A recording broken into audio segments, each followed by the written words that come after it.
Hello, kamusta tayong lahat? Nagpapasalamat ako kay Almighty Father because His ways are good and just. Kagaya ni Jesus Christ, no? So yung katangian ni Almighty Father, same sila ng katangian ni Jesus Christ. Faithful sa atin si Almighty Father. Si Jesus, faithful siya kay Almighty Father. At faithful din siya sa atin. So yung salita ni Jesus Christ, same ng salita ni Almighty Father. Kasi kung ano ang desisyon ni Almighty Father, yun ang sinusunod ni Jesus Christ. Kaya sinabi ni Jesus Christ na, the Father and I are one. No? Na kahit na magkaiba sila, no? Kasi Father, si Almighty Father, tapos si Jesus Christ, yung Son, yung anak. Kaya sinabing iisa sila kasi isa sila ng hangarin, isa sila ng characteristics. At kung ano ang sasabihin ni Almighty Father, yun ang susundin ni Jesus Christ. Kaya magpasalamat tayo sa good decision ni Almighty Father. Lahat ng decision niya, good. Lahat ng ginawa ni Almighty Father, good. Kaya lang naman tayo naging imperfect. It's because of sin. So last time nang binasa natin was Ezekiel chapter 22. So yung itong Ezekiel chapter 22, recap natin. Ito yung sa society natin, no? Yung mga nangyayari sa society natin na injustices.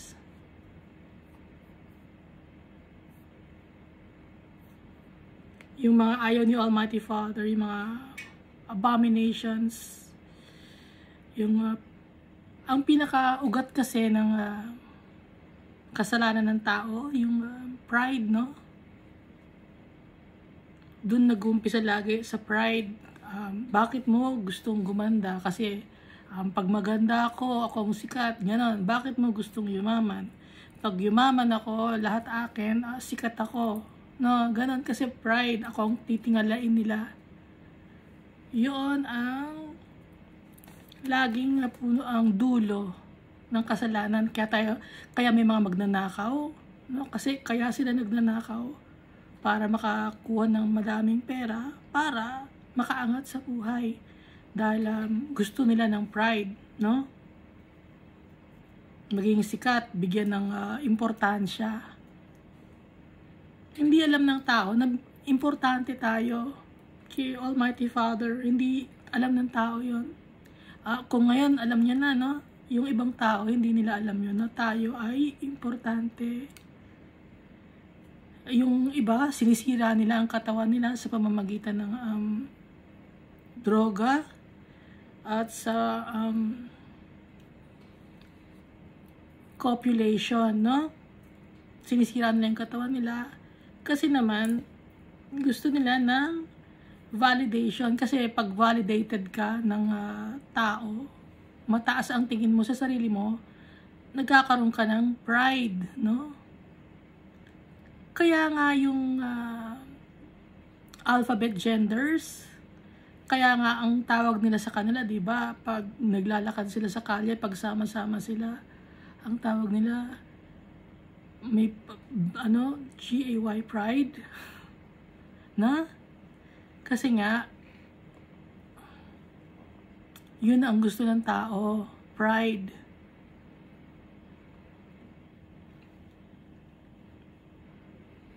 Yung kilalanin. Si Satan, yun ang kasalanan niya. Gusto niyang kunin ang pwesto ni Almighty Father dahil sa pride. Si Eva, no? Nagkasala siya.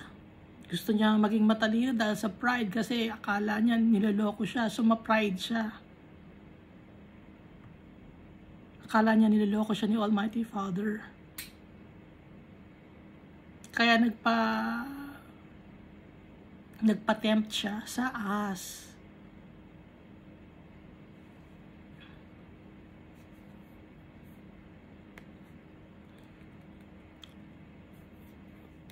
Kaya yung society natin, ganito, magulo. Kaya paano mo masasabing magkakaroon ng peace sa mundo kung merong lobbying, agawan ng pwesto, agawan ng title, kung sinong pinakamagaling, kung sinong pinakamayaman, competition, ano? Kaya rin nagkakaroon ng inflation sa society, yung economy natin. Napunta tayo sa economy. Kasi nga, dikit-dikit, magkakakonektado, no?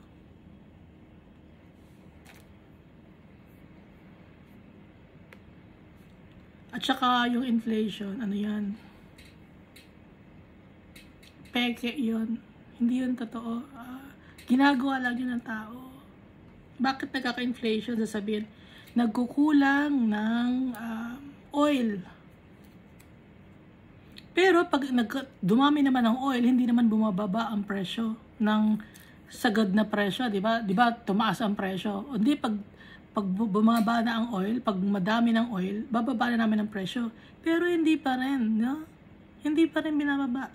Dapat, di ba, ibababa ng normal nung halimbawa 200 ang gas, nagkaroon ng inflation kasi nagkulang ng oil, no? Naging 300 kasi nagkaroon na daw law of supply and demand daw, ang daming demand pero kulang ang supply kaya tumaas ang presyo. Ngayon, kung madami ng supply, hindi na ibinababa yung presyo. Hindi, kung naging 300, hindi na nila ibinababa ulit ng 200. Kasi nga, uy, pwede naman pala. So ngayon, pati na yung mga loan, pag kukuha ka ng loan, yung rate sa bangko, taasan na rin. Pati yung mga bilihin, taasan na rin. Kasi nga, swap ang tao.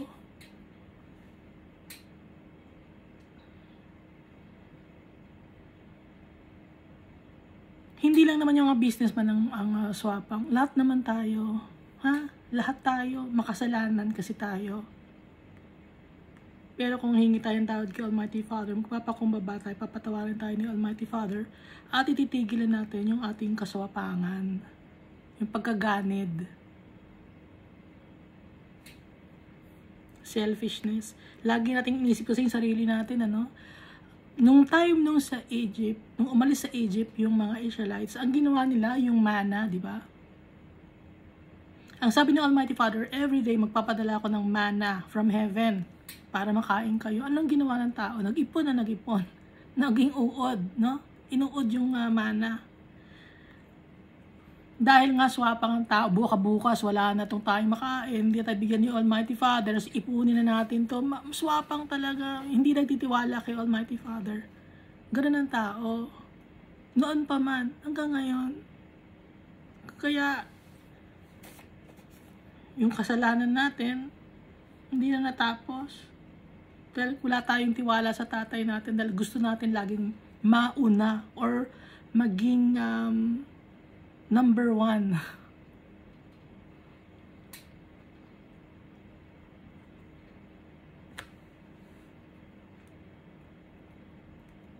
Gusto natin lahat tayo gusto natin ako ang magiging winner. Winner ako. Ikaw loser ka, ako ang winner. Hindi natin alam na pag magtitiwala tayo kay Almighty Father, magpapakumbaba tayo, itataas niya tayo. Gagawin niya tayong winner. Kahit loser tayo sa paningin ng tao, gagawin niya tayong winner. Winner tayo kay Almighty Father.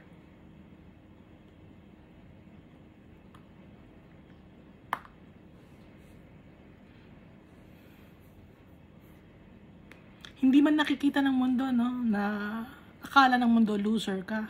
Hindi nakikita ng mundo. Pero si Almighty Father alam niya.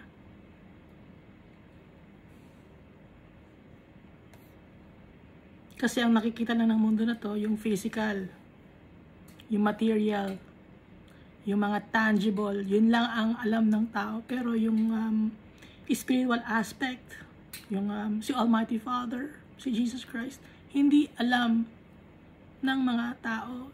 Yung Holy Spirit, hindi alam ng mga tao. Kasi nga, hindi natin sila nakikita sa ngayon. Pero darating ang oras, dahil sa may tiwala tayo sa tatay natin tsaka kay Jesus Christ, makikita natin sila face to face. Huwag kayo matakot, no? Ay, iba sa inyo takot, no? Huwag kayo matatakot. Ang katatakutan natin, yung eternal damnation, yung Hades. Kasi once nasa Hades ka, after ng judgment, no? Doon ka na ihuhulog sa lake of fire. Tapos yung mga sumusunod naman kay Almighty Father, sa ngayon, nagpapahinga sila sa mansyon ng tatay natin. Castle, malaking bahay. Nagpapahinga sila and then, inaantay nila tayo. Yun ang utos ni Almighty Father. Aantayin lahat. At yung graduation day, ibibigay sa atin ang ating inheritance pag magkakasama na tayo in heaven. Alam niyo yun, di ba? Nabasa naman natin sa Book of Revelation.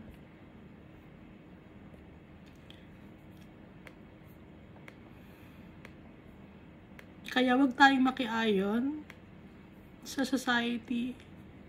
Maging iba tayo. Ipakita natin yung ilaw na galing kay Jesus Christ. Nadala-dala natin si Jesus Christ sa puso natin. Maging totoo tayo sa kapwa-tao natin. Sa pakikitungo sa kanila, no? Kung medyo galit ka, sabihin mo, alam mo, galit ako, mali yung ginagawa mo. Kung tama naman, magaling, good job, gano'n, no? Pero hindi magsisigaw or magsasalita ng mga masasama.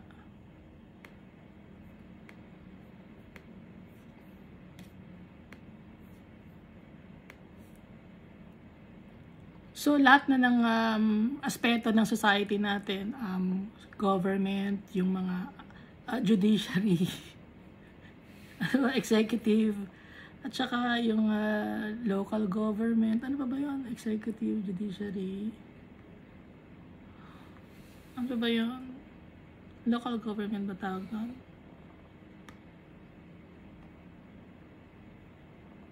Nagpapatupad ng batas, judiciary ba yun? Yung gumagawa ng batas, mga congressman tsaka senator, o lahat pantay-pantay, makasalanan, ang daming asawa. Or kung wala man asawa, ang ginagawa nila, meron silang nakikipag-meeting sila, tapos pag may meeting sila, may kasama sila mga babae doon. Alam niyo yan, di ba? Kahit noon pa man, gano'n na ang ginagawa. May mga kasama silang mga babae na hindi nila asawa.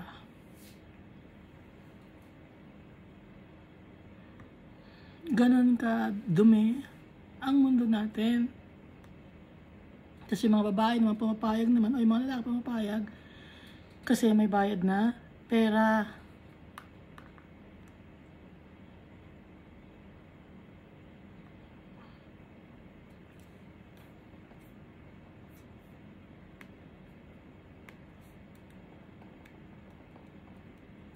Pati yung mga under the table, no, na mga business dealings na makikihati sa business ang mga politicians para kumita sila.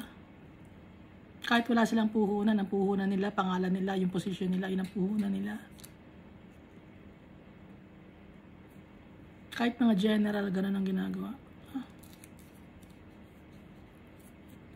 Kaya nag-aagawan sa pwesto. gustong maging number one para sa pera, sa fame. Ano yun, no? Pride of life, lust of the flesh, lust of the eyes, and the pride of life. Yung lust of the flesh, yung may mga kasamang mga hindi naman asawa, adultery, homosexuality, immorality. Tapos yung lust of the eyes, yung nakikita mo ng mga maningning, magaganda, magandang bahay, magandang kotse, nakakapag-travel ka kung saan-saan magusto. At yung pride of life, yung may pride ka, na sikat ka, yon. So, doon umiikot yung kasalanan ng tao. Summary yun ng kasalanan ng tao.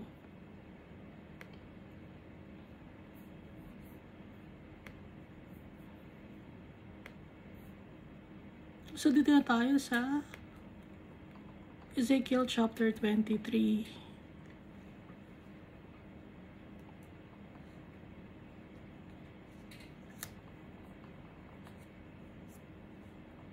Itong Ezekiel chapter 23, pinatutungkulan nito ay para itong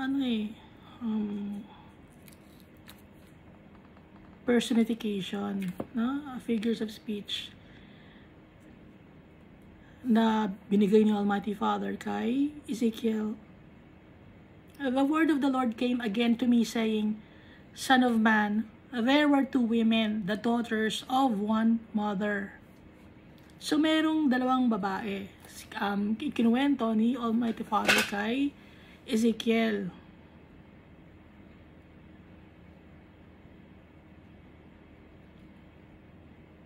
Daughters of one mother. Ano yung one mother? Yung mother ay Mother Earth, no? Dahil isa lang naman yung mundo natin na ginagalawan, na? So wala nang iba pang mundo mapupunta ng tao. Wala nang iba pang planeta mapupunta ng tao, ha? Si Almighty Father nagsabi dito, kung meron, dapat, may mga binabanggit si Almighty Father dito sa Bible. Wala siya binabanggit, one mother. So, isang mundo to. Sa mundo, may dalawang klase ng anak na babae. Bakit anak na babae? Kasi, kaya mother, di ba? Mother Earth. Ngayon, pag country, motherland. No? Kaya daughters. Kasi, mga babae.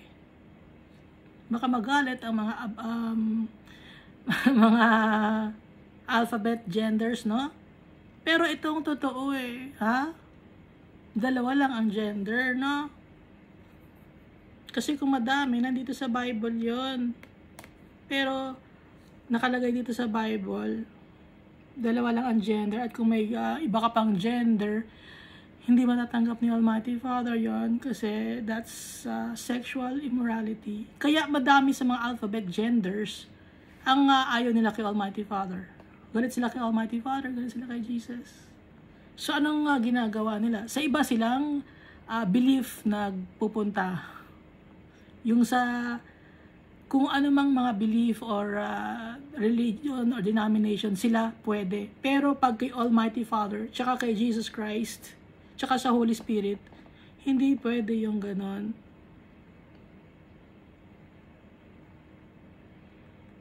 Kasi si Almighty Father, nagbabago siya ng buhay ng tao. Basta willing yung tao, mababago ang buhay. Willing siya to deny himself or herself. Mababago siya.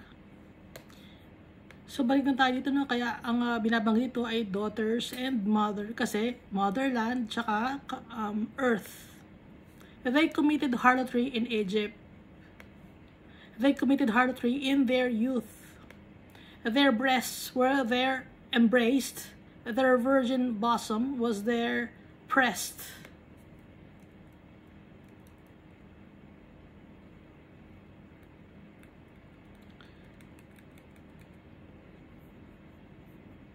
So, gumawa sila ng kasalanan, harlotry. Pag sinasabing harlotry, may kaukulang kabayaran to, no? Hindi naman laging pera. Gaya nga ng sinabi ko dati, kanina, minsan fame ang kabayaran. Yung sikat ka or yung ikaw yung pinakamagaling. Ikaw yung titingalain, ikaw yung titignan ng mga tao, no? Kaya harlotry, dahil halimbawa yung dignidad mo, ibinenta mo, yung moral values mo, ibinenta mo, kapalit ng kasikatan, kapalit, maraming ganun, ano, para lang sumikat, binibenta nila yung kanilang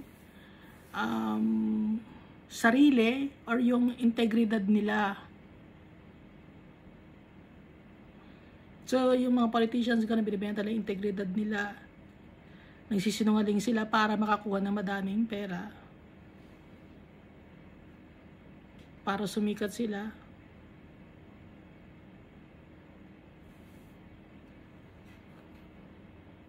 They committed harlotry in Egypt. They committed harlotry in their youth. Bata pa lang. Gumagawa na ng kasalanan.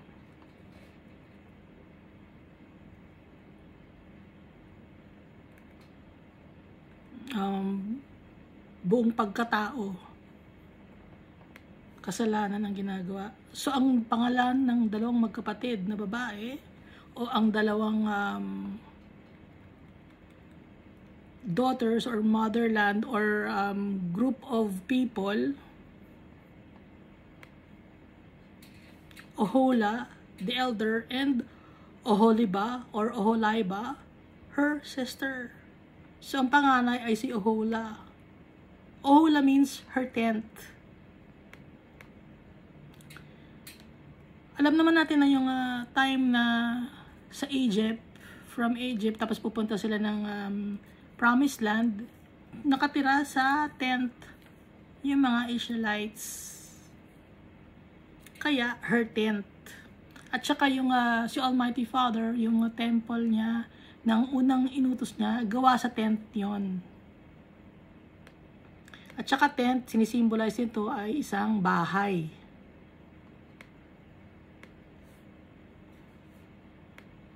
Or isang nasasakupan na lugar. Ngayon, ang meaning ng Oholiba is my tent in her. Yung tent ko ay nasa sa kanya. Yung isa, ang kanyang tent. Yung isa, ang tent ko ay nasa sa kanya, si Oholiba. They were mine, and they bore sons and daughters. As for their names, Samaria is Ohola, and Jerusalem is Oholiba. Dito sa verse 4 ng Ezekiel chapter 23. Sabi ni Almighty Father, akin sila. At sila ay nagkaroon ng mga anak na babae at lalaki.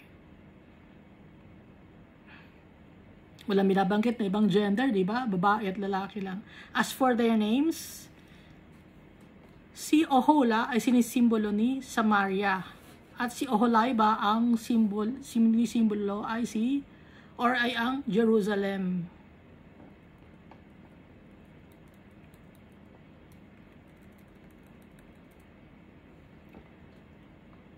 Pag ang country ngayon, kung taga-Israel ka, lahi ka ng mga Israelites, ang tawag sa iyo Jew agad, no?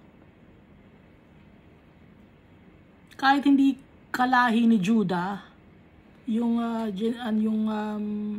ninuno, Jew lagi tawag sa kanila. Hindi naman tawag sa kanila Israelites, no? Kundi kung taga-Israel ka or Israeli. Pero ang kanilang beliefs, kasama sila sa family ng mga Jew.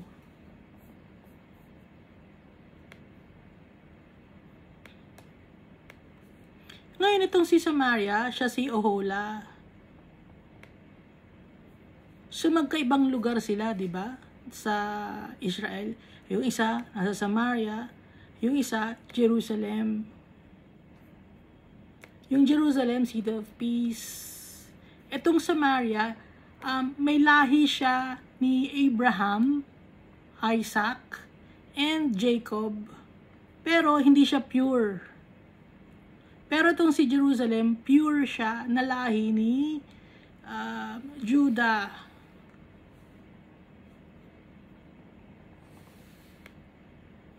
Nagkakaintindihan ba tayo?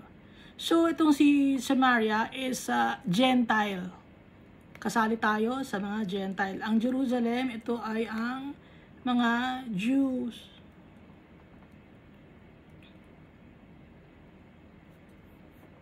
Tuloy natin sa verse 5. Ohola played the harlot even though she was mine. So, mga Gentiles to. Tayo to, no? And she lusted for her lovers, the neighboring Assyrians. Nakikipagkasundo siya sa mga Assyrians.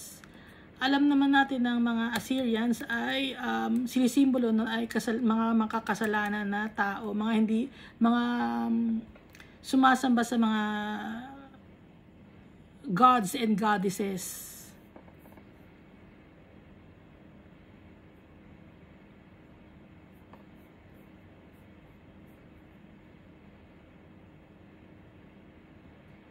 So, Assyria.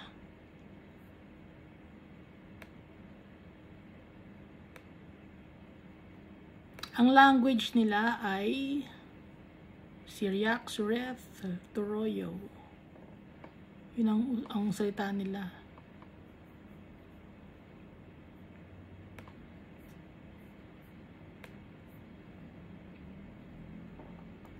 So, yung mga Gentiles nakipagkasundo sa mga Assyrians, sa mga makakasalanang tao na hindi naniniwala kay Almighty Father. Who were clothed in purple. Pag sinabing clothed in purple, nobility, no?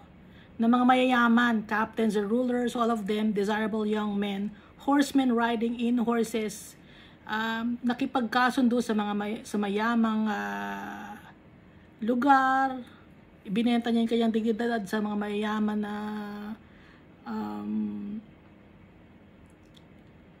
sa mga mayayaman na tao, kasi Assyrians, no? Na hindi naniniwala kay Almighty Father. Thus she committed her harlotry with them, all of them choice men of Assyria, and with all for whom she lusted, with all their idols, she defiled herself. So alam naman natin na yung idols, hindi lang sumisimbolo na engraven image, kundi sumisimbolo rin yun ang mga alahas, mga material things, material possessions.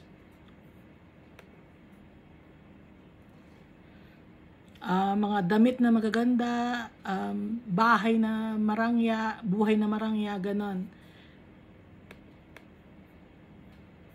Mas gusto niya yung buhay na marangya kaysa kay Almighty Father. Kaya nakipagkasundo siya sa mga tao na hindi naman naniniwala kay Almighty Father. Kaya na-defile siya, nadumihan siya. Nahawa siya sa kasalanan. Kasi ang kasalanan nakakahawa. She has never given up her harlotry brought from Egypt. Hindi siya tumigil ng kanyang kasalanan sa paghahangad ng mga material things. For in her youth they had lain with her, pressed her virgin bosom, and poured out their immorality upon her.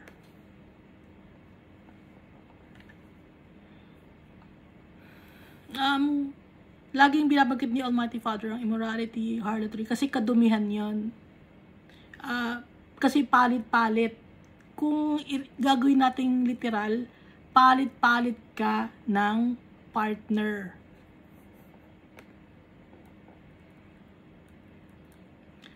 Sa ngayon, para lang magkapera ka, palit-palit ka ng partner. Para lang ma-validate ka, palit-palit ka ng partner. Para lang masabing sikat ka, palit-palit ka ng partner.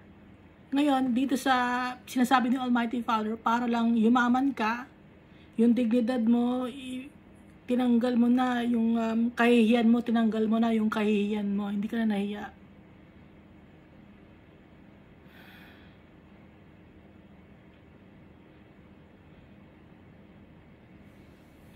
Therefore, I have delivered her into the hand of her lovers, into the hand of the Assyrians, for whom she lusted. Kaya ibinigay ko siya sa mga Assyrians. Sinakop siya ng mga Assyrians. Sinakop siya ng kasalanan na na binalot siya ng kasalanan. Hinayaan ko siya. Sabi ni Almighty Father, hinayaan ko siya sa kanyang gawaing mga kadumihan. They uncovered her nakedness, took away her sons and daughters, and slew her with the sword. She became a byword among women, for they had executed judgment on her. Pinagtatawanan siya. Ginajudge siya ng mga tao. Nalaman ng kanyang mga kasalanan. Yung mga anak niya na babae at lalaki ay nagkasala din. Nalulung din sa kasalanan. Nasira ang Samaria. Or si, ano nga ang pangalan nito? Si Ohola. Nasira siya. Nalugmok sa kasalanan. Napalayo kay Almighty Father. Verse 11. Now, although her sister Oholiba saw this, she became more corrupt in her lust than she, and in her harlotry more corrupt than her sister's harlotry. Mas naging makasalanan pa si Oholiba. Kahit nakita niya ay nangyari sa kanyang mga kapatid, sa kanyang kapatid na si Ohola, sa kanyang kadugo, no? Or related siya, kahit alam niya, nakita niya, mas naging makasalanan pa siya. She lusted for the neighboring Assyrians, captains and rulers, clothed more gorgeously, or most gorgeously, horsemen riding on horses, all of them desirable young men. Then I saw that she was defiled, both took the same way. Ganon din ang ginawa ni Oholiba, gaya ni Ohola. Gentiles, tsaka Jew. Tayo, Gentiles tayo, no? Then I saw that she was defiled, both took the same way, but she increased her harlotry.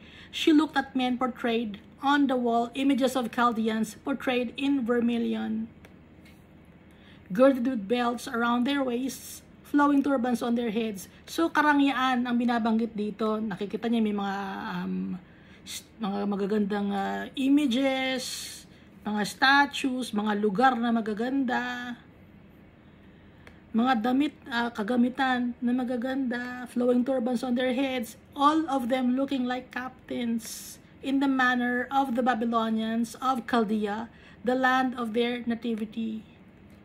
So, yung Babylonians, di ba, sinisimbolize nun ay kasalanan.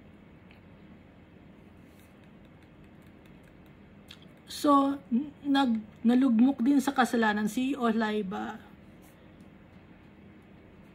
As soon as her eyes saw them, she lusted for them and sent messengers to them in Chaldea. Then the Babylonians came to her into the bed of love, and they defiled her with immorality. So she was defiled by them and alienated herself from them. She revealed her harlotry and uncovered her nakedness.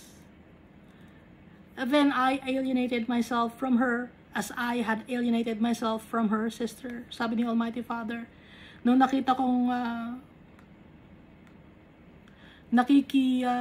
salamuha sila sa mga tao na hindi ako ang Diyos, or hindi si Almighty Father ang sinasamba, kundi mga gods and goddesses, humiwalay si Almighty Father, hinayaan niya, napalayo si Almighty Father, lumayo si Almighty Father.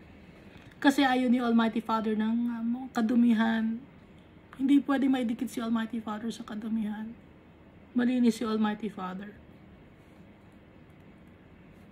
Yet she multiplied her harlotry in calling to remembrance the days of her youth when she had played the harlot in the land of Egypt. For she lusted for her paramours, whose flesh is like the flesh of donkeys, and whose issue is like the issue of horses. Naiintindihan niya ba itong verse 20?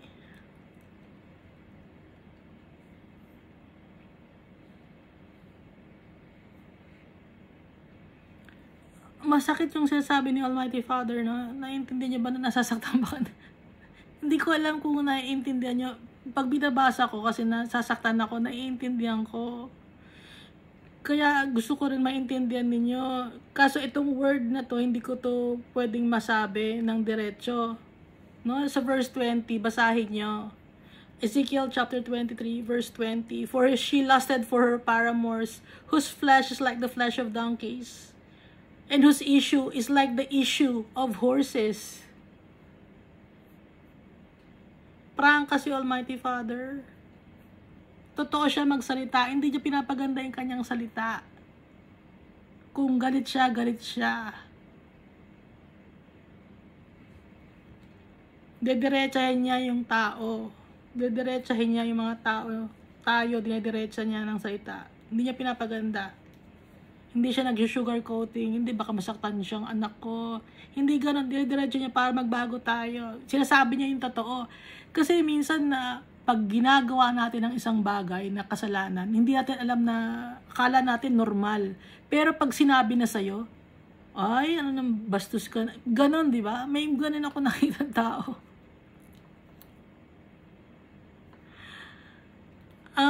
Gumagawa siya ng malaswa. Example lang, no? Gumagawa siya ng malaswa. Pero pag binanggit ko na sa kanya, no, yung kalaswaan na ginawa niya, idiniretso ko, kasi diretso ko magsalita. Sasabi niya, ang bastos mo naman magsalita. Magtataka ako ngayon, di ba? Ako sinalita ko lang, pero ikaw ginawa mo. Parang ganon. Si Almighty Father, sinalita niya, pero yung mga tao, ginawa nila. Dinescribe ni Almighty Father yung gawain ng tao, pero yung tao nasaktan kahit ginagawa nila. Naintindihan niyo? Example, ako hindi ko ginagawa, pero sinabi ko yung ginawa. Ngayon, yung taong gumagawa ngayon, nasaktan siya dahil sabi niya, masama ang bibig ko. Sa isip ko, bakit magiging masama ang bibig ko? Sinabi ko lang kung ano ang ginawa mo. Ngayon, ikaw ang masama dahil ikaw ang gumawa.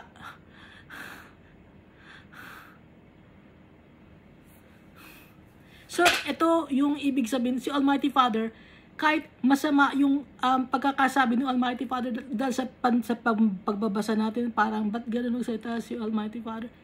Sinasabi ni Almighty Father, yung totoo, ang dapat na magsisi at masaktan, yung gumawa dahil ginawa niya yon ng kadumihan. Naiintindihan niyo, no? Yung nagmamalinis, no? May mga tao nagmamalinis.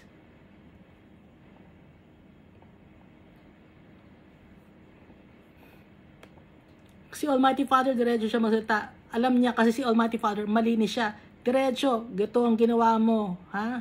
Ayan, yung kadumihan na ginawa mo. Ngayon, yung tao naman na makakarinig, sasabi niya, ang bastos naman ang pagkakasabi. Bastos ang pagkakasabi, pero ikaw ang gumawa, di ba? Ginawa mo yun, di ba? Kitang-kita ko, ginawa mo, ganun ang ginawa mo, ganun ang ginawa mo. Tapos ikaw mababastusan ka. Kakaiba, no? Yung tao na gumawa, yun siya pa ang nabastusan sa ginawa niya, pero yung pag sinabi sa kanya, galit siya. May mga ganun tao. Kaya ito si Almighty Father, diretso niya tayo. Ginagawa natin, tapos tayo ang masasaktan, mababastusan. Ipokrito tayo.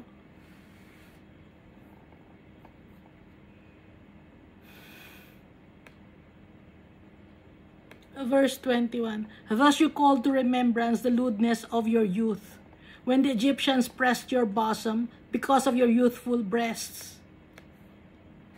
O yan, nababastusan ba kayo dito? Ha? Pero may mga ginawa kayo, di ba? Ganito. Pero nababastusan kayo. Pero ginawa ninyo, ano? Ha?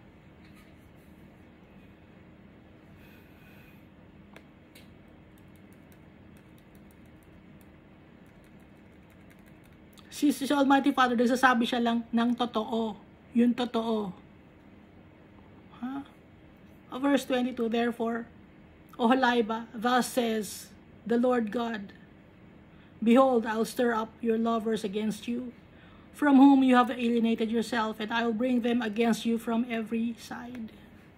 the Babylonians, all the Chaldeans, Pekod, Shoa, Koa, all the Assyrians with them, all of them desirable young men, governors and rulers, captains and men of renown, all of them riding on horses. And they shall come against you with chariots, wagons, and war horses. With a horde of people, they shall array against you, buckler, shield, and helmet all around. Sasakupin kayo, sabi ni Almighty Father. Dahil yung kasalanan ninyo, ginaya ninyo, yung kasalanan ng kapitbahay ninyo o nung nag-commit kayo ng kasalanan. Nakita nyo alam nyo na kasalanan ginawa pa ninyo. Kaya ngayon, bibigyan ko kayo ng parusa. Ahayaan ko sila, nasaktan kayo.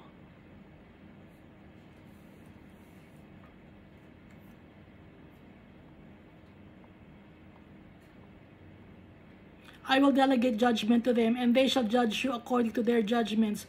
I will set my jealousy against you, and they shall deal furiously with you. Nagsiselo si Almighty Father dahil mas kinikilala nila ni Oholibah ang pera, ang pagsamba sa gods and goddesses kaysa kay Almighty Father. And they shall deal furiously with you. They shall remove your nose and your ears, and your remnant shall fall by the sword. Sasaktan nila kayo. They shall take your sons and your daughters, and your remnant shall be devoured by fire.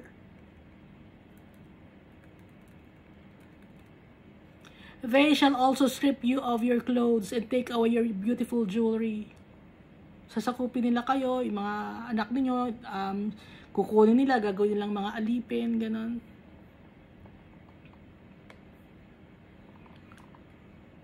Hanggang ngayon sa Israel magulo, no? Hindi matapos yung gulo. Bakit? Kasi sila yung originally chosen people.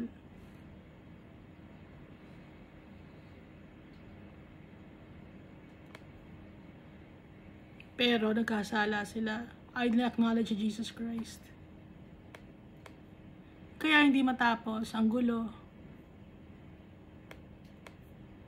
Hanggat hindi nila i-acknowledge Jesus Christ, hindi matatapos. Pero hindi nila i-acknowledge dahil matigas ang ulo. Kagaya natin, no? Matigas din ang ulo natin. Hindi natin i-acknowledge Jesus Christ, si Almighty Father. Mas iba ang inuuna natin. Inuuna natin yung sarili natin. Selfish tayo, swapang.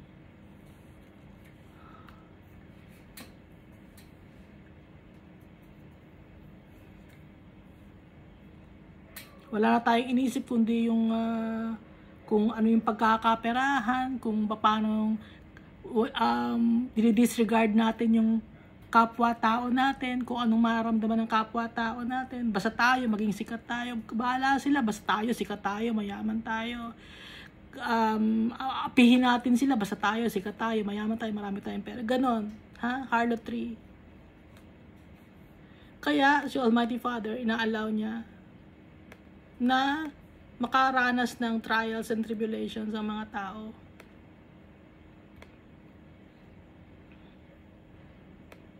They shall also strip you of your clothes and take away your beautiful jewelry. Thus I will make you cease your lewdness and your harlotry, brought from the land of Egypt, so that you will not lift your eyes to them, nor remember Egypt no more. Para pagsisihan mo yung ginawa mong kasalanan, hindi mo na maalala yung kasalanan mo, mahiya ka. Sabi ni Almighty Father. For thus says the Lord God, surely I will deliver you into the hand of those who you hate, into the hand of those from whom you alienated yourself. Ibibigay kita, sabi ni Almighty Father. They will deal hatefully with you, take away all you have worked for, and leave you naked and bare. Nagpakasipag ka. Kung ano-anong ginagawang kasipagan, hindi mo na ako pinansin, sabi ni Almighty Father. Hindi ka nagdadasal, hindi ka nagbabasa ng Bible. Mawawala lahat sa iyo yung mga pinagpaguran mo. Hindi man ngayon, pag magkakasakit ka, mawawala lahat yan.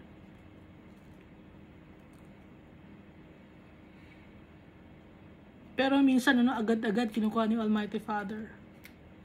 Nagpaparusa agad si Almighty Father.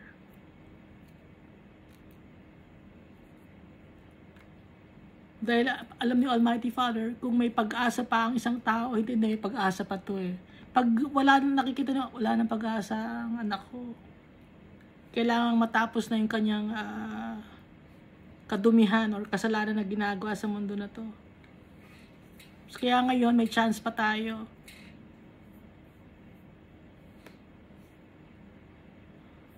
They will deal hatefully with you, take away all you have worked for, and leave you naked and bare.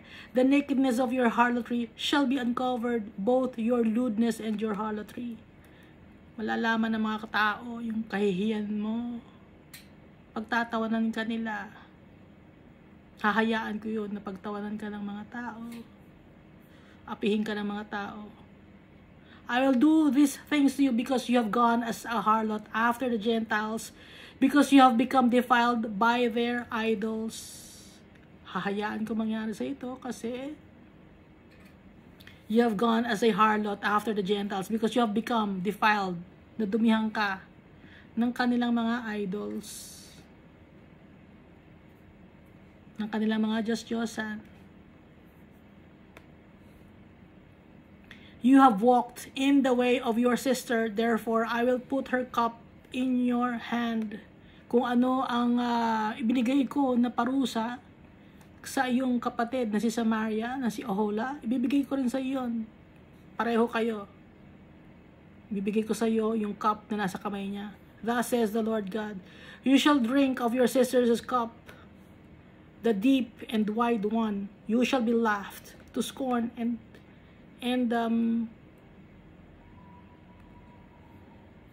held in derision. It contains much. You will be filled with drunkenness and sorrow. Malulungkot ka. The cup of horror and desolation. The cup of your sister. Kung ano yung ibinigay ko sa kapatid mo na parusa, yun din ang ipapagawa ko, ang bibigay ko sa iyo. You shall drink and drain it. You shall break its shards and tear at your own breasts, for I have spoken, says the Lord God. Therefore, thus says the Lord God, because you have forgotten me and cast me behind your back. Dahil kinalimutan mo ako, binaliwala mo ako, iniwan mo ako. Therefore, you shall bear the penalty of your lewdness and your harlotry. Pag iniiwan natin si Almighty Father, hindi natin siya pinapansin, hindi natin siya ina-acknowledge, hindi natin nagpapasalamat sa Kanya. Mas gusto pa nating makisama or mapasaya ang ibang tao kaysa kay Almighty Father. Harlotry na yon. Binebetray natin yung tatay natin. Kaya dapat lagi tayong papasalamat sa tatay natin. Hindi man mahirap ang hinihingi ng tatay natin. Magpapasalamat tayo, mahirap bang gawin yan? Yung mahalin yung tatay natin, mahirap bang gawin yan? Pero yung mga bagay sa mundo ito, mahal na mahal ninyo, di ba? Ingat na ingat kayo. Baka mawala, ilagay natin sa kung saan-saan, itago natin. Pero yung salita ni Almighty Father, binabaliwala natin. Mas inuuna natin yung mga bagay na walang kwenta na mamawala, masisira, mabubulok.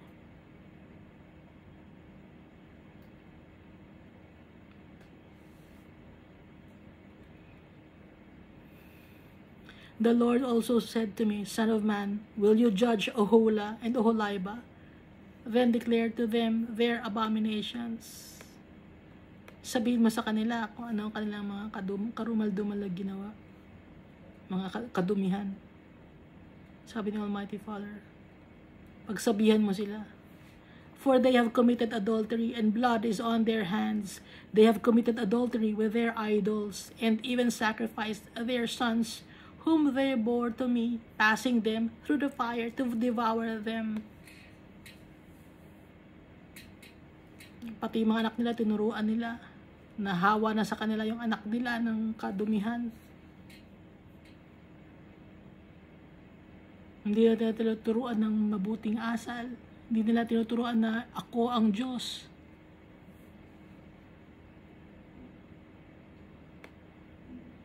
Moreover, they have done this to me. They have defiled my sanctuary on the same day and profaned my Sabbaths. Hindi sila nagdadasal sa akin. Hindi nila ako sinasamba. Mas gusto pa din nasambahin yung kung anong mga material things, yung mga graven images, kaysa sa akin, sabi ni Almighty Father. For after they had slain their children for their idols, on the same day they came into my sanctuary to profane it. And indeed, thus they have done in the midst of my house. Pinagmamalaki pa nila ng mga tao yung kadumihan na ginagawa nila.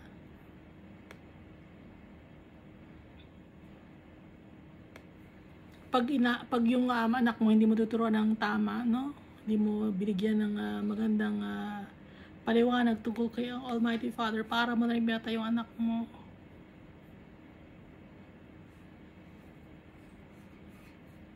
Dahil in the long run, paglaki ng anak mo, sinong tatawagan niya? Wala nagturo sa kanya.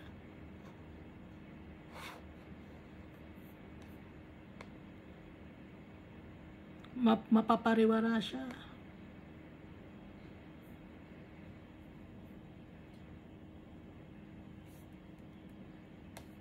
Furthermore, you sent from men to come from afar, to whom a messenger was sent, and there they came, and you washed yourself for them, painted your eyes, and adorned yourselves with ornaments.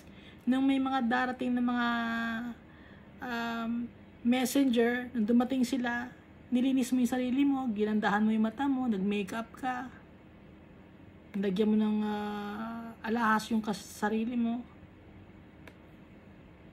Sabi ni Almighty Father dito, mas binigyang importansya mo pa yung iba kumpara sa akin.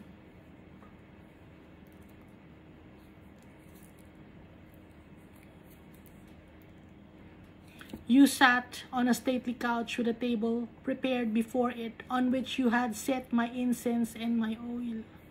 The sound of a carefree multitude was with her, and Sabians were brought from the wilderness with men of the common sort, who put bracelets on their wrists and beautiful crowns on their heads.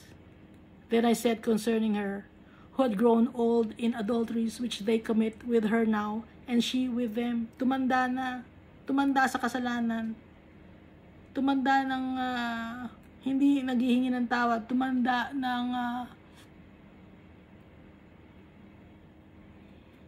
hindi na-acknowledge si Almighty Father.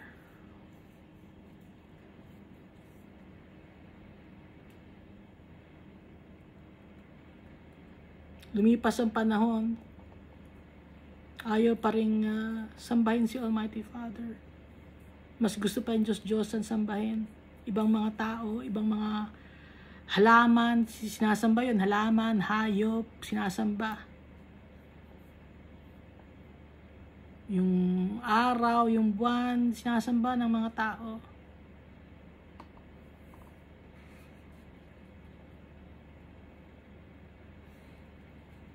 Yet they went into her as men go into a woman who plays the harlot. Thus they went into Hoola and Oholiba, the lewd women. But righteous men will judge them after the manner of adulteresses, and after the manner of women who shed blood because they are adulteresses. The blood is on their hands. Pero alam ng mga taong correct ang isip na mali ang ginagawa ng ibang mga tao. Pagsasabihan sila. May mga tao pa rin na righteous sa paningin ni Almighty Father. For thus says the Lord God, bring up an assembly against them, give them up to trouble and plunder.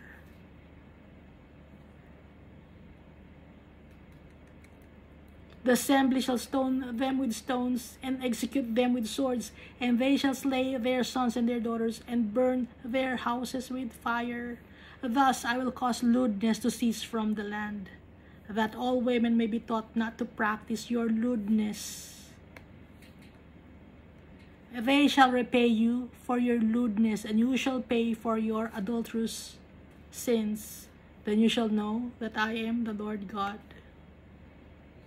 Yung kahihiyan mo, kadumihan. So, laging binabanggit ang harlotry, lewdness, idolatry.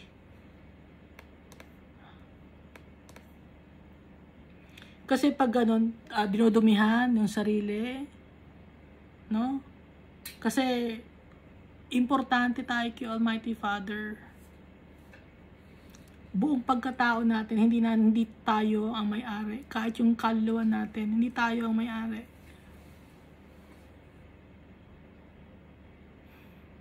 Kaya yung makikipag-business dealings ka ng malaki ang patong mo sa negosyo, nakikipag connive ka, manglalamang ka ng kapwa-tao,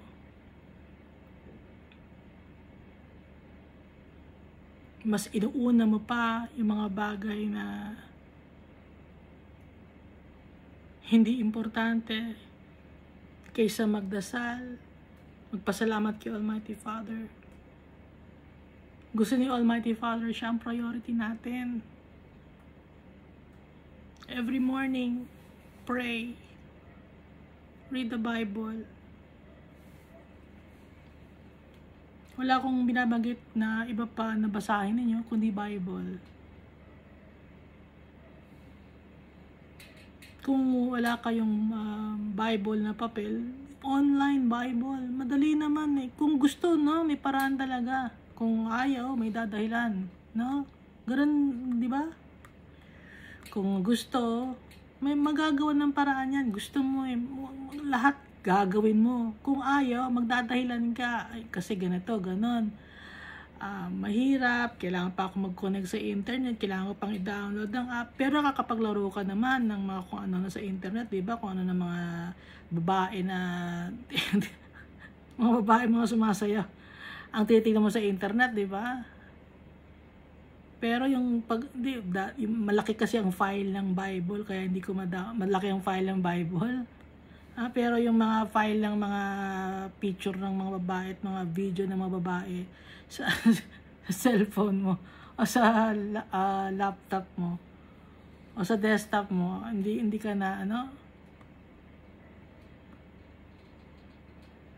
o kung babae ka, mga lalaki, meron kang lalaki sa mga picture sa laptop mo, sa cellphone mo, or kung ano mang mga bagay na mas pinaprioritize mo compared to Almighty Father. Sinabi na ni Almighty Father, pag hindi siya ang priority, lahat ng mga bagay tatanggalin niya.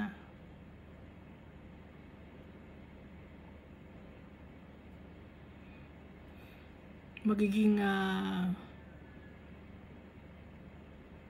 kahiya-hiya ka. Tatanggalin ni Almighty Father kung hindi siya ang priority, kung hindi tayo gumagawa ng tama sa paningin niya. Aalisin ni Almighty Father yun, nang sa ganon tayo ay lumapit sa Kanya. Antayin pa ba natin yun? Huwag na, please. Huwag na. Mahirap magalit si Almighty Father.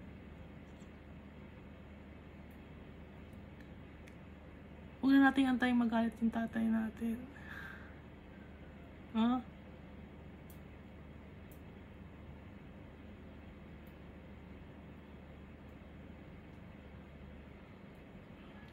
Alam natin na powerful si Almighty Father. Ngayon, kung hindi ka naniniwala na powerful si Almighty Father, sige, gawin mo na yung gusto mong gawin.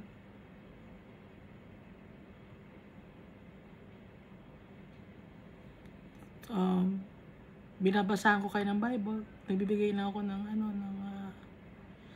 kung ano na nababasa natin sa Bible, yun ang sinasabi ko sa inyo. Kasi nababasa natin, nakakatakot magalit si Almighty Father. At hindi natin nabasa to, kundi na-experience natin yung galit ni Almighty Father pag nagalit siya.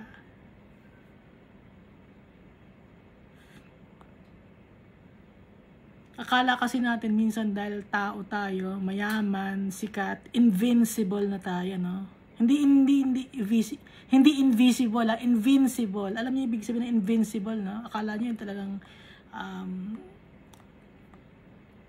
powerful ka, hindi ka matitibag. Tao tayo, ha? Hindi natin hawak ang buhay natin.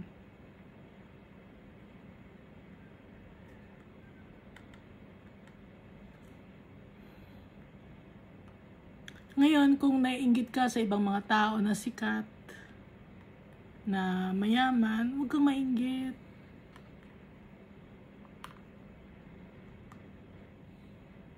Hindi ko maiinggit dapat sa mga ganong bagay. Dahil pagkasama natin si Almighty Father, siya yung kayamanan na hindi na mawawala. Si Jesus Christ, yung kayamanan. At hindi lang yun, magkakaroon ka ng peace of mind. Meron kang joy. At saka, after this life on earth, meron tayong pupuntahan na magandang lugar. Inheritance natin. Doon yung tunay na kapahingahan. Hindi ko lang alam kung naiintindihan niyo siya, sabi ko. Kaya kung may nakikita ka na mga tao na ini-enjoy nila yung mundo na to, huwag kang mainggit. Nakikita mo naman siguro, di ba, ay sikat na sikat to ang galing niya, siya ang pinaka-highest paid singer, highest paid actor, pero after some time, makikita mo nakalagay sa internet, nawala na, hindi na buhay. Unalive na siya, patay na siya, asa na siya? Saan na napunta yung kanyang kaluluwa? Yung soul niya, saan na napunta?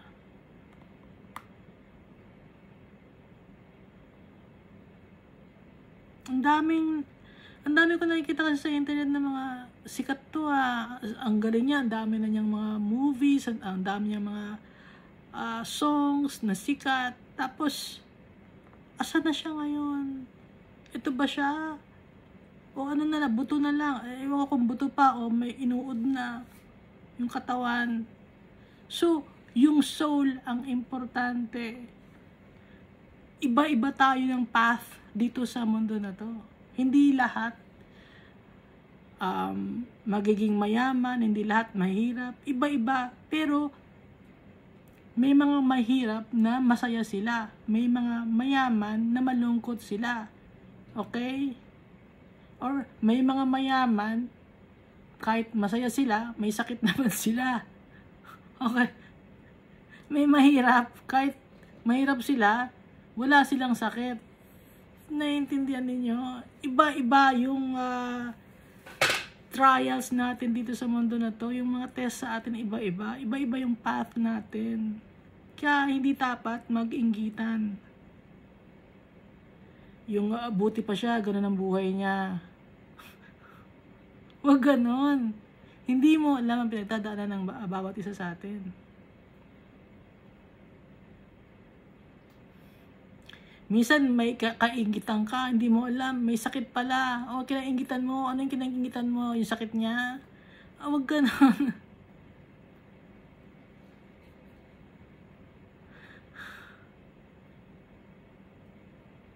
Ang ganda ng buhay niya. Hindi mo alam, yung asawa nun, ang daming asawa, mga 10 ang asawa ng asawa niya, tapos mainggit ka na maganda yung buhay niya. Hindi mo, kaya ibig sabihin, example naman, uy, mayaman na pangasawa niya, ang ganda ng buhay niya, laki ng bahay niya. Pero masaya ba siya? Lahat na bibili niya, masaya ba siya? Minsan pag nakakakita, masaya kaya siya? Minsan ang ganun na naiisip ko, no? Or minsan hindi nakakapunta siya sa ibang bansa. O sige, nakakapunta siya sa ibang bansa, pero pagdating mo ng ibang bansa, ano nang nararamdaman mo? Ito na ba yun? Ito na ba yung nagpapakamatay yung mga tao para makapunta rito? Ito na ba yun?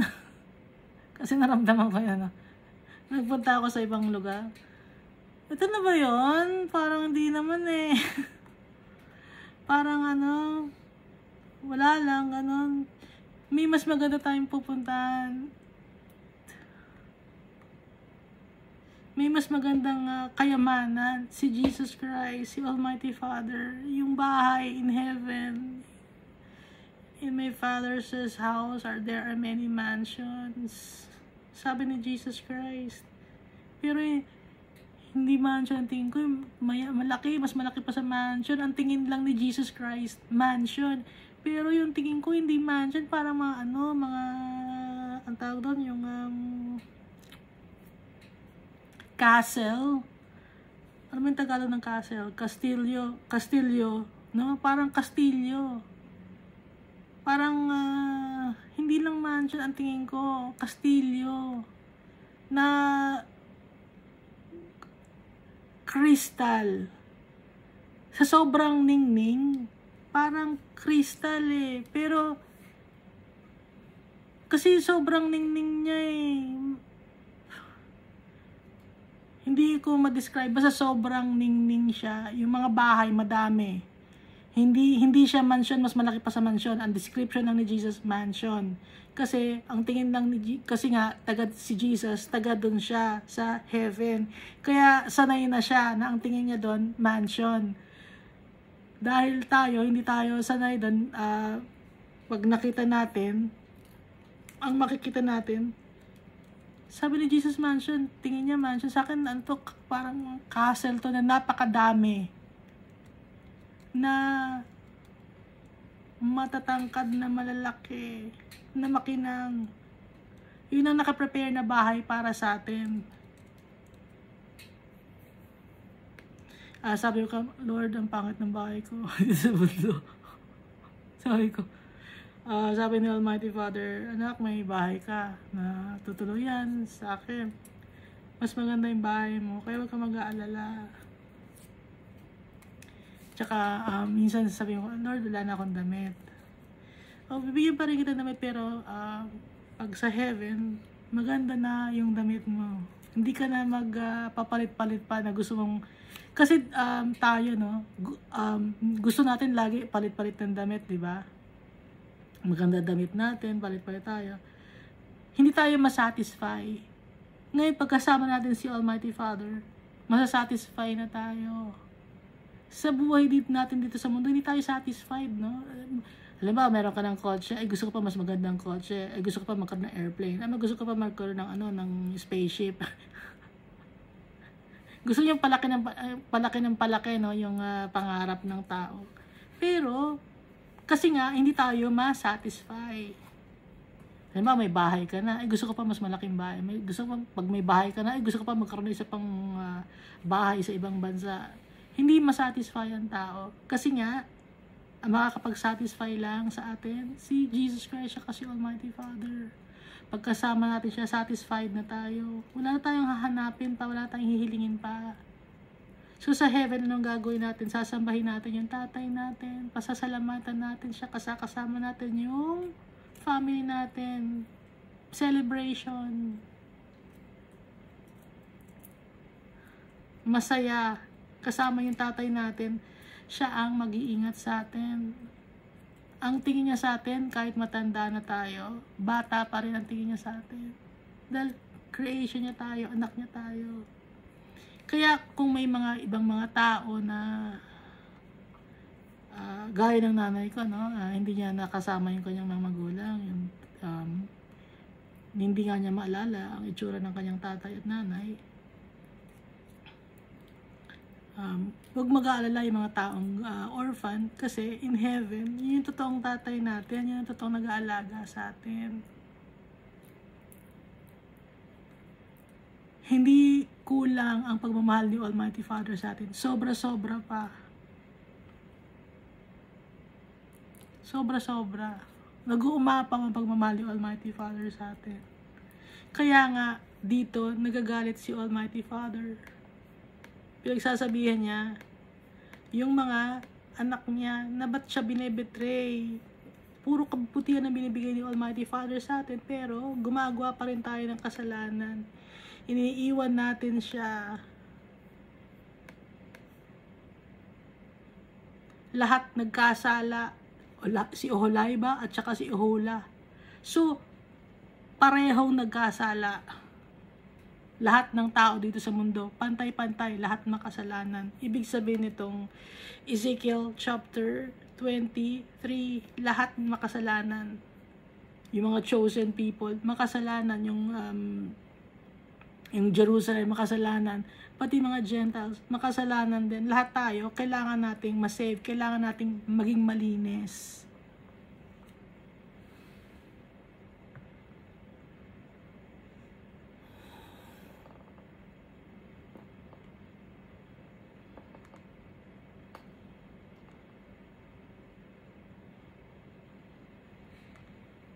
Tsaka si Almighty Father, ano siya sa atin? Totoo siya sa atin. Kung ano ang sinabi niya, yun ang sinabi niya.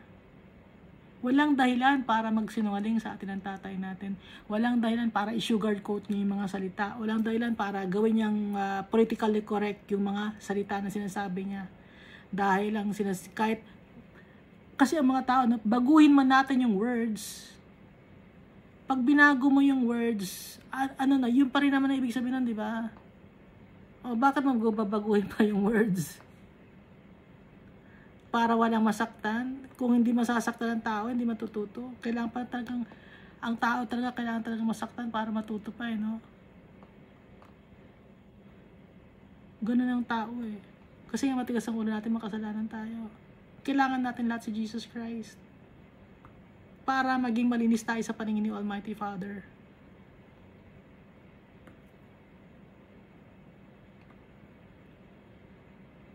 So lahat ay nagkasala. Walang malinis. Kaya kailangan nating humingi ng tawad sa tatay natin. Araw-araw.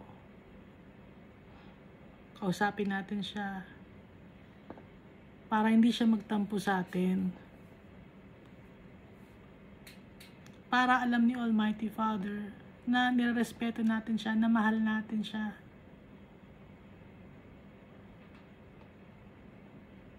Dahil, gaya ng sabi ko dati, gustong-gusto niya tayong kausapin. Gustong-gusto niya na lagi niyang kasama yung mga anak niya.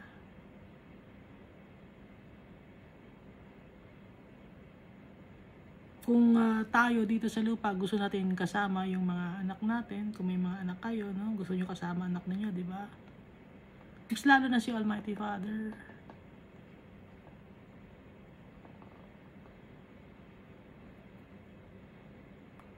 Kaya nga ipinadala niya si Jesus Christ para sa atin. Kasi gusto niya tayong makasama.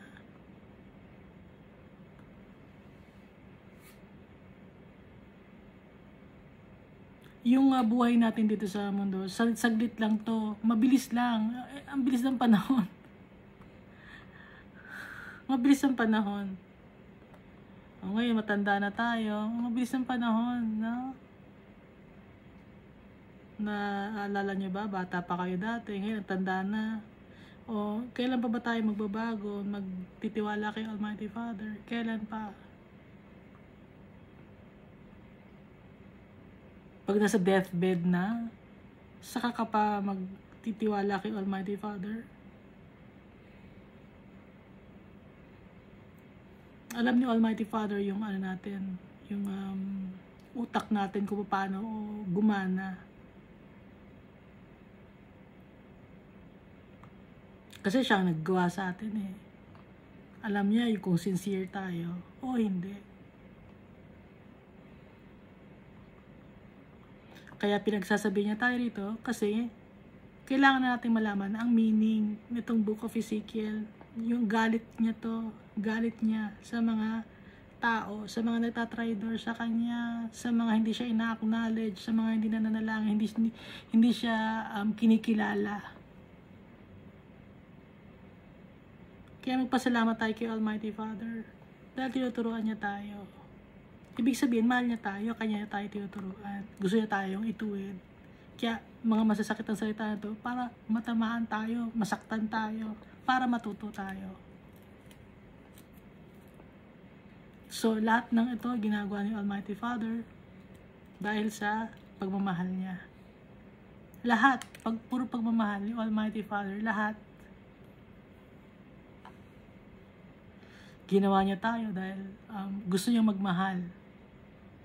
So, nilagay niya tayo sa magandang place dahil sa pagmamahal. Nagkasala tayo, pinarusahan tayo dahil sa pagmamahal para matuto tayo. Binababa niya si Jesus Christ dito sa lupa para ipakilala sa atin si Almighty Father dahil gusto ni Almighty Father na makilala natin siya dahil yun sa pagmamahal din. So may mga prophets pinadala si Almighty Father dahil sa pagmamahal, kaya may Bible dahil sa pagmamahal ni Almighty Father sa atin. At kaya hanggang ngayon may mga nag-share ng Word of God dahil yun sa pagmamahal ni Almighty Father. Kanina may napanood ako isang bata na nagkaroon siya ng dream na pinapasabi sa kanya ni Almighty Father na sabihin sa mga tao, si Jesus ang binanggit yata niya, si Jesus, sabi niya na, sinabi ni Jesus na dapat nang maghingi ng tawad ang mga tao. Kaya nga 'di ba sa end of times, pag malapit na ang end of times, ibubuhos ko na ang aking spirit, sabi ni Almighty Father.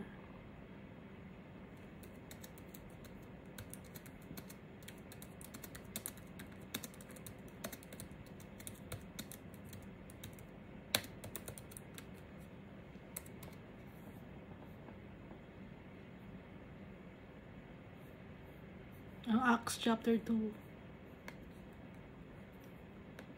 verse 17. Basahin natin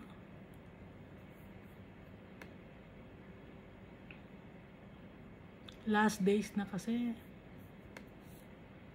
Baka sa inyo walang binabanggit na time or year, wala talagang binabanggit. Hindi babanggitin ni Almighty Father, pero pinaparedy niya ang mga tao. Gusto ni Almighty Father ready lahat ang mga tao. Kaya ito sa Acts, And it shall come to pass in the last days, says God, that I will pour out my spirit on all flesh. On all flesh. Lahat ng tao, ibig sabihin, my spirit. Okay? Sabi ni Almighty Father, your sons and your daughters shall prophesy. Babae at lalaki. Mga anak ninyo, babae at lalaki, magpo-prophesy.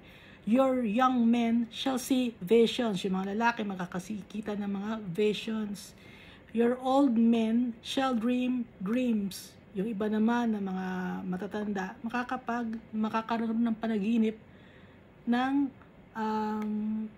vision or magkakaroon ng panaginip ng about kay God. Kaya ngayon, marami akong papanood na nag-share na nakakita sila ng vision, nagkaroon sila ng near-death experience, nagkaroon sila ng dream.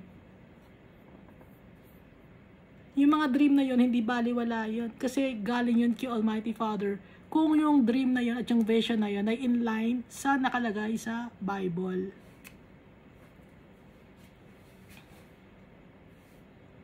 Naintindihan natin,